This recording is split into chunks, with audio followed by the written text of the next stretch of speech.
আজকে যে গল্পটা পড়ে শোনাবো সেটির নাম হচ্ছে কাঁকড়া আর সারস পাখি।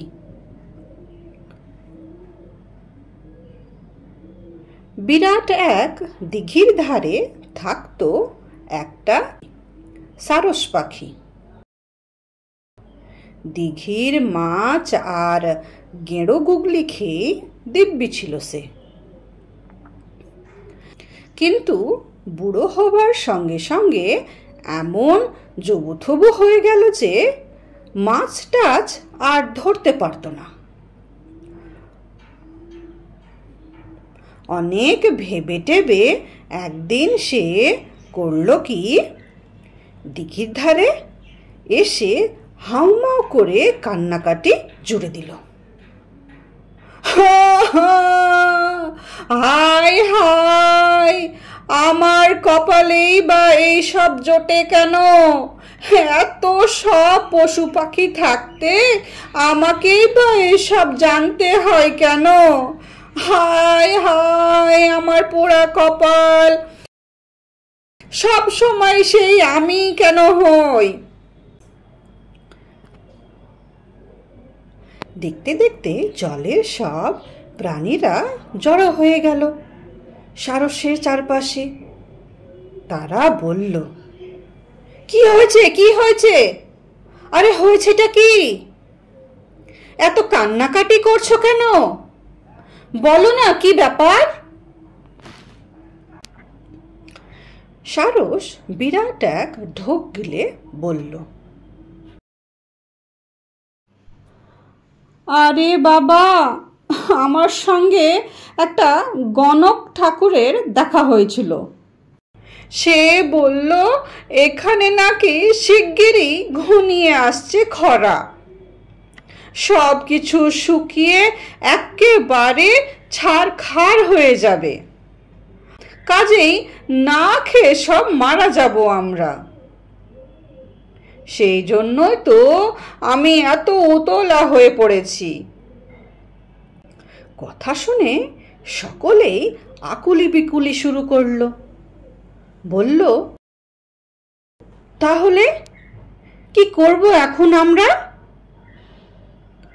আরে তোমরা এত কান্নাকাটি করো না, আমি অনেক দূরে দূরে উড়ে বেড়াই। এখান থেকে কিছু দূরে এর চেয়ে অনেক বড় একটা দিঘি দেখেছি আমি। সারস পাখি বলল, তোমাদের সকলকে আমি সেখানে নিয়ে যেতে পারি, একজন একজন করে। তাহলেই সবাই বেঁচে যাবে তোমরা।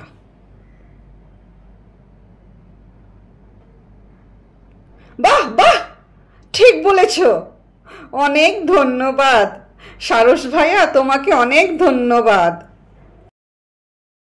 জলের সমস্ত প্রাণী একসঙ্গে বলে উঠল। সেই দিন থেকে এক একটা করে মাছ নিয়ে যেতে শুরু করলো সারস ওই দিঘিতে। আরে দিঘি না, আরো কিছু। দিঘির দিকে গেলে তো সে উড়ে যেত একটা বিরাট পাহাড়ের উপর, আর সেখানে গিয়ে গপ করে খেয়ে ফেলতো তাদের।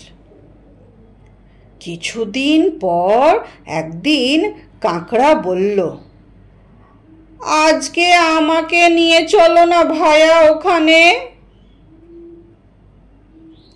সারস মনে মনে ভাবল, রোজ রোজ তো শুধু মাছই খাই, একদিন কাঁকড়া নিয়ে গেলে মন্দ হয় না, খাওয়াটা আরো জমবে। এই না ভেবে কাঁকড়াকেই সে উড়িয়ে নিয়ে গেল সেই পাহাড়ের দিকে। কিন্তু পাহাড়ের কাছে আসতেই কাঁকড়া দেখল, আরে এ কি, এ যে রাশিকৃত মাছের কাঁটা! ওরে বেটা বজ্জাত, চিৎকার করে উঠল কাঁকড়া। এই করেছো তাহলে তুমি আমাদের নিয়ে? এতদিন ধরে ধাপ্পা মেরেছো আমাদের? দাঁড়াও, দেখাচ্ছি মজা। এই না বলে নিজের ধারালো দাঁড়াগুলো সে ঢুকিয়ে দিল সারসের গলায়। আর সঙ্গে সঙ্গে পাজি সারস পাখির দফা রফা। তার মানে সারস পাখিটা মারা গেল।